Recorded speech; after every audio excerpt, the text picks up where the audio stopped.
아침 뉴스는 오늘은 이인철 참 좋은 경제연구소장 그리고 송용규 한국항공대 항공우주기계공학과 교수와 함께 이야기 나눠보겠습니다. 안녕하십니까? 안녕하세요. 안녕하십니까? 예, 먼저 소장님, 정부가 이제 민간 택지에게도 확대 적용하기로 한 그 분양가 상한제가 이달 말부터 본격적으로 시행이 될 것 같은데 저희가 좀 기억이 가물가물해서 분양가 상한제가 뭔지 한번 정리 먼저 해볼까요? 그렇습니다. 이제 분양가 상한제는 정부가 신규 아파트의 분양 가격을 지나치게 올리지 못하도록 정부가 규제를 하는 제도입니다. 네.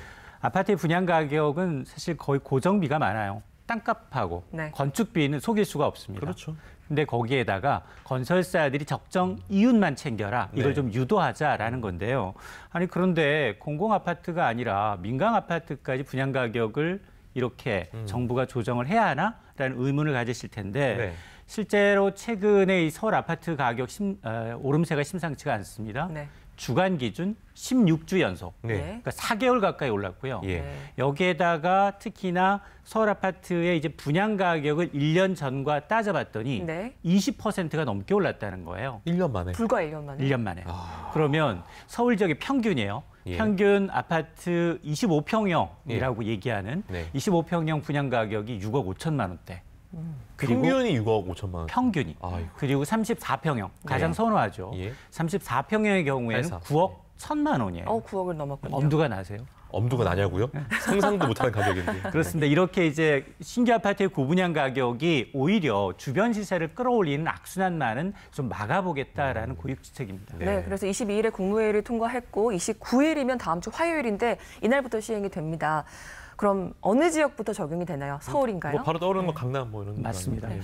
지금 말씀하신 것처럼 이제 민간 주택에도 분양가 상한제를 적용하는 주택법 시행령 개정안이 지난 22일 국무회의를 통과했고 29일부터 시행이 됩니다. 그럼 기존과 뭐가 달라지느냐? 네. 사실은 그동안은 분양가 상한제 적용 기준이 굉장히 엄격했어요.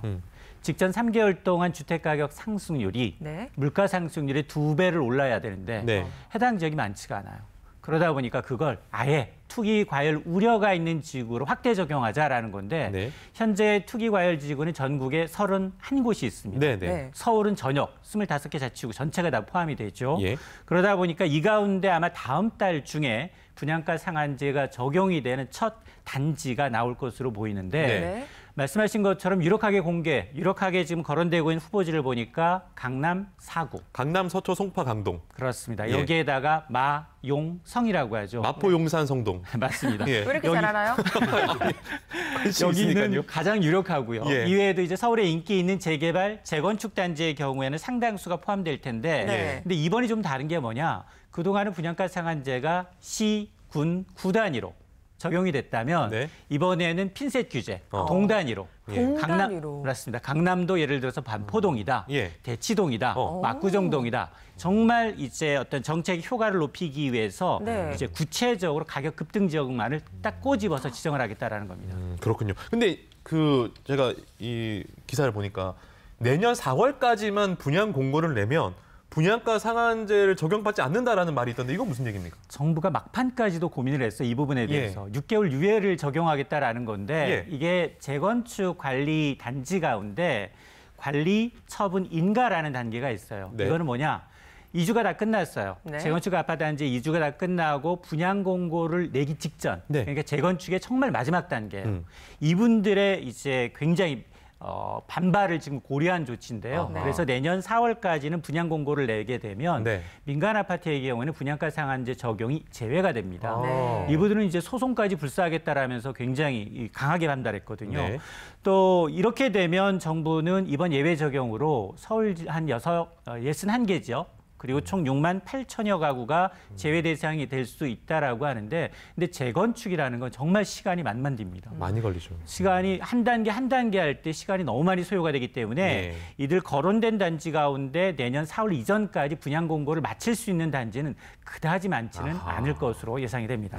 뭐 어찌됐든 이게 시행이 되면 분양을 받으려는 무주택자 입장에서는 정말 좀 달콤하고 너무 좋은 거 아닌가요? 집값이 낮아지게 되는 효과가 있는 거 아닌가요? 맞습니다. 서울 평균 아파트 25평형을 사는데 6억 5천만 원을 줘야 하고 네. 34평형을 사는데 9억 9억 1천만 원을 원. 들여야 한다면 무주택 서민들한테는 정말 그림의 떡이 될 수밖에 예. 없습니다. 그러다 보니까 정부는 이제 분양가 상한제가 민간 아파트로 확대 적용되게 되면 현재보다 분양 가격이 주변 시세의 20에서 많게는 30%까지 떨어질 수 있다고 보는 거예요. 네. 자, 이렇게 되면 무주택자들한테는 더할 나위 없이 좋은 내 집 마련의 기회가 될 수 있다라는 겁니다. 네. 특히나 입지가 좋고 수요가 많은 강남권의 경우에는 최고 반가 아파트까지 등장할 가능성이 있다라는 겁니다. 예. 자, 이럴 경우에는 오히려 문제가 되는 게 로또. 당첨만 네. 되면 네. 로또 당첨이네. 예. 수억 원의 시세 차익을 남길 수 있다라는 건데 이 부분에 대해서 정부가 고민이 깊었는데요. 네. 결국 어떻게 하기로 했느냐?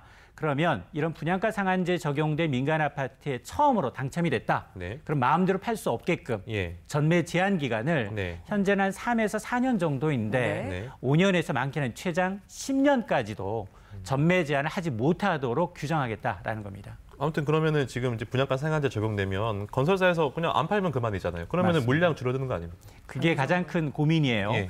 이 사실 그 동전의 양면이거든요. 이처럼 분양가 상한제를 하게 되면 단기적으로 분양 가격이 낮아지니까 집값을 안정시키는 효과는 분명히 있습니다. 네. 네. 그럼에도 불구하고 중장기적으로 보면 아니 이연이 줄어든 건설사가 분양을 하겠어요. 할 필요 없잖아요. 그렇죠. 예. 뒤로 미룬다는 겁니다. 이러면 이제 장기적으로 보면 공급이 줄어서 집값을 되려 올릴 수도 올린다. 있다라는 지적이 나올 수 있는데 또 하나는 이제 분양가 상한제를 피하기 위해서 이런 꼼수가 있어요. 후분양제.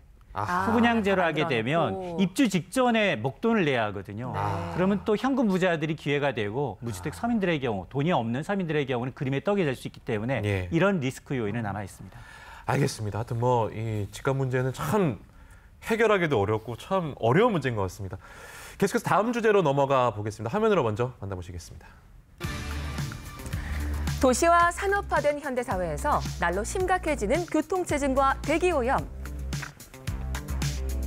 그 해결책으로 전기차, 수소차 등 친환경 자동차들이 속속 개발됐는데요.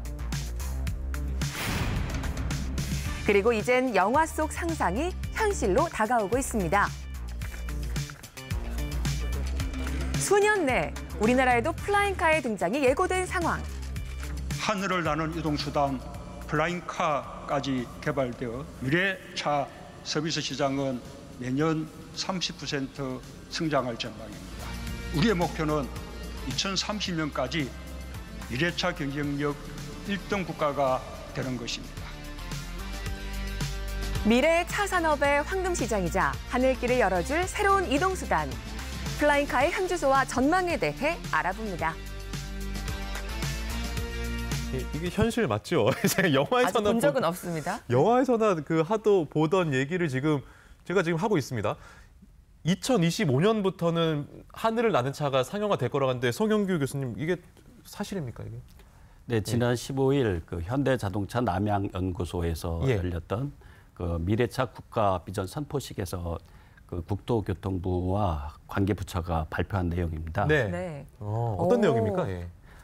거기에서 우선 2027년까지는 네. 완전 자율주행차를 세계 최초로 상용하겠다 이런 예. 얘기도 있었고요. 네. 더 관심을 받은 거는 2025년까지 예. 플라잉카를 실용화하겠다 오. 하는 2025년. 내용이었습니다. 예. 그래서 이제 미래차 관련해서 10년 이내로 한 60조 정도의 그 민간 투자들 끌어내서 예. 네. 미래차 생태계도 구축할 뿐만 아니라 네. 더욱이 이제 그 플라잉카 관련해서는 우리나라의 업체들도 뛰어들고 있는데요. 네. 네. 현대자동차 같은 경우는 도심 항공 모빌리티 사업부라는 거를 만들었습니다. 예. 그래서 미국의 나사의 항공 최고 전문가를 영입해서 예. 그 이제 책임을 맡게 했고요. 예. 네. 그래서 현대자동차가 가지고 있는 전기차 기술이나 자체 경량화 기술을 해서 조기에 진입해서 앞서 나가겠다는 계획을 가지고 있고요. 예. 네. 하나 시스템이라는 회사는 그 미국의 그 PAB 회사가 있는데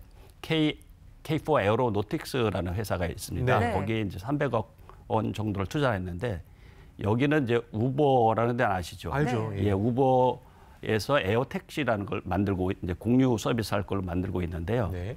거기 우버 엘리베이터라는 회사가 추진하고 있고 거기 핵심 파트너가 바로 K4 에어로노틱스입니다. 지금 사실 말씀하시는 거 들어봐도 거짓말 하시는 것 같아요. 당장 2025년부터 상용화 전문가 된다는 모셔놓고 거짓말하는 것 같다. 그만큼 믿어지지 않는 그런 우리 상상 속의 일이었잖아요. 그런데 사실 우리나라가 플라잉카 후발주자에 속하잖아요. 이미 세계 각국에서는 열풍이 불고 있다면서요. 그렇습니다. 지금 전 세계적으로는 약 한 200개 정도가 지금 개발에 그런 모델들이 개발되고 있는데요. 그 이유는 그 모건 스탠리 이런 그 투자 업체에서 예측하기를 20년 후에는 그 시장이 약 1,800조 원 정도 될 거라고 예상을 하고 있습니다. 투자를 해야겠네 그럼. 뭐 실제는 가봐야 알겠지만 그러다 보니까 굉장히 많은 업체들이 뛰어들고 있는데요. 전통적인 그 항공회사로 에어버스, 보잉, 벨 이런 데도 물론이고 스타트업으로 뭐 독일의 볼로콥터라는 데도 있고 릴리움이라는 데도 있고 그다음에 또 자동차 회사들도 가만히 있을 수 없죠. 그렇죠. 그래서 아우디, 다임러 뭐 일본의 도요타도 뛰어들고 있고요. 그것도 그것뿐이 아닙니다. 심지어 이제 아까 우버 얘기했던 우버도 있고요. 그다음에 구글, 아마존 이런 정보업체들도 뒤질세라 뛰어들고 있습니다. 그럼 어디가 지금 딱 주도권을 잡고 추진하고 있다. 아직 그런 회사는 없는 건가요? 다 같이 무한 경쟁입니까? 지금 무한 경쟁으로 봐야 되고요. 볼로콥터가 조금 빠른 편인데요. 여기는 이제 그 드론과 같은 형태로 멀티콥터라고 하죠. 프로펠러가 많은 거 해서 싱가포르하고 두바이에서 한 3년 내에 상용화를 하겠다, 상업화를 하겠다 이런 식으로 지금 나가고 있습니다. 지금 저희가 플라잉카 이야기를 하고 있는데요, 교수님. 플라잉카잖아요. 이게 플라잉으로 보면 비행기고 카로 보면 자동차잖아요. 이거를 차입니까 비행기입니까? 어떻게 봐야 됩니까 저희가? 사실 뭐 이런 개념이 나온 거는 이제 오래됐습니다. 그래서 사람이 근본적으로는 뭐 인간의 이동의 자유 그런 꿈에서부터 계속 나온 얘기겠죠. 그래서 초창기에는 항공기가 나왔으니까 자동차로 달리다가 예를 들어서 미국이나 호주 같은 데 넓은 지역에서는 차고지에서 자동차 같은 걸 가지고 있다가 나와서 날개를 펼쳐서 고속도로 같이 해서 빠른 속도로 날아서 어딜 갔다가 다시 돌아오고 이런 걸로 이제 시작이 됐던 것이 이제 플라잉 카 개념입니다. 나르는 하늘을 나는 자동차죠. 근데 그 다음에는 최근에는 그 드론이라는 거, 그 프로펠러가 많이 달린 멀티콥터라는 것들이 많이 발전이 되고 하니까 그 PAV라고 부르는데요. PAV, Personal Air Vehicle. 우리말로 하자면 개인용 비행기 같은 겁니다. 이런 개념으로 해서 수직 이착륙도 하고 또 특히 쉬운 거는 우리가 내비게이션처럼 어느 지점만 딱 선택해주면 자동으로 이륙해서 알아서 가고 또 착륙도 하고 이런 개념들이 이제 굉장히 많이 나오기 시작했습니다. 여러 가지 형태로. 그러고 이제 또 최근에는 도심에서 이게 쓸모가 많지 않겠느냐. 대중교통난 이런 것 때문에. 그래서 도심 항공 그 모빌리티 즉 어번 에어 모빌리티라는 개념을 해서 도심용으로도 많이 개발되고 있습니다. 그렇군요. 뭐 말씀 들어보면 이미 전 세계 업체도 뛰어들었고 경쟁도 치열하고 많은 작업들이 이루어지고 있는 것 같은데 개발 역사부터 시작해서 이번에 실용화에 이른 모델까지 영상으로 정리했습니다. 하늘을 나는 자동차의 꿈은 1920년대부터 이미 시작이 됐습니다. 미국 자동차의 대부 헨리 포드가 1인승 비행차를 선보인 이후에 1949년에 현대적인 플라잉카 모델이 등장했는데요. 평소엔 자동차로 사용하다가 날개를 달면 비행이 가능한 형태였습니다. 이렇게. 저희 집에 장난감으로 있는데. 1960년대에는 미군의 요청으로 군용 플라잉카도 개발이 됐는데요. 수직 이착륙 기술까지 탑재한 모델이었지만 미군이 생산 계획을 중단하면서 역사 속으로 사라졌습니다.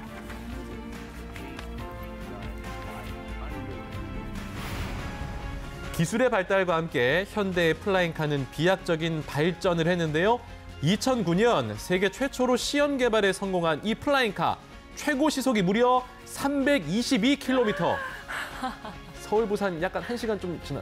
한편 네덜란드에서 제작된 이 제품 지난해 3월부터 일반에서도 판매를 시작한 세계 최초의 상업용 플라잉카인데요. 가격 궁금하시죠? 얼마나요? 풀옵션 경우 6억. 집이네요. 그냥 사면 한 3억 정도. 독일 회사가 개발한 1인용 항공택시입니다. 2017년 두바이에서 첫 시험 비행을 한 데 이어서 최근 싱가포르에서도 시험 비행에 성공을 했다고 합니다. 신기하죠? 그냥 보면 드론 같아요. 한편 기존 항공기 제작사와 자동차 회사들도 플라잉카 개발에 나섰는데요.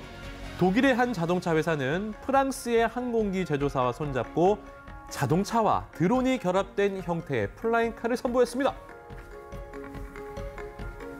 미국의 항공기 개발 업체도 차량 공유 업체와 함께 무인 비행 택시를 제작해서 시험 비행에 성공을 했는데요. 3, 4인용으로 개발해서 내년부터 시범 운행을 하고 2023년에는 상용화를 하겠다라는 계획입니다. 자, 그렇다면 우리의 연구 기술은 어디까지 와 있을까요? 한국항공우주연구원에서는 틸트 기술을 기반으로 유무인 비행체를 개발 중이라고 합니다. 분석에 따르면 고속형 개인항공기가 경제성이 있다고 알려져 있습니다. 그래서 고속형을 달성하기 위해서는 중요한 기술이 틸트 로타나 틸트 프롭 기술을 적용하거나 또는 이제 복합형의 기술을 적용을 해야 되는데 우리나라의 경우 2002년부터 쭉 틸트 로타 기술을 개발을 해왔고 또 발전시켜 왔기 때문에 그런 기술은 사실 1톤급의 무인기의 비행 시험까지 성공한 케이스가 세계에서 두 번째로 저희가 성공한 그런 기술을 갖고 있거든요. 기술력에서는 크게 뒤지지 않는다고 저희 판단하고 있고요. 뭐 아울러서 이제 전기동력과 관련된 부분도 상당히 우리나라 수준이 높다고 판단하고 있고요. 과제들은 있습니다만 우리가 충분히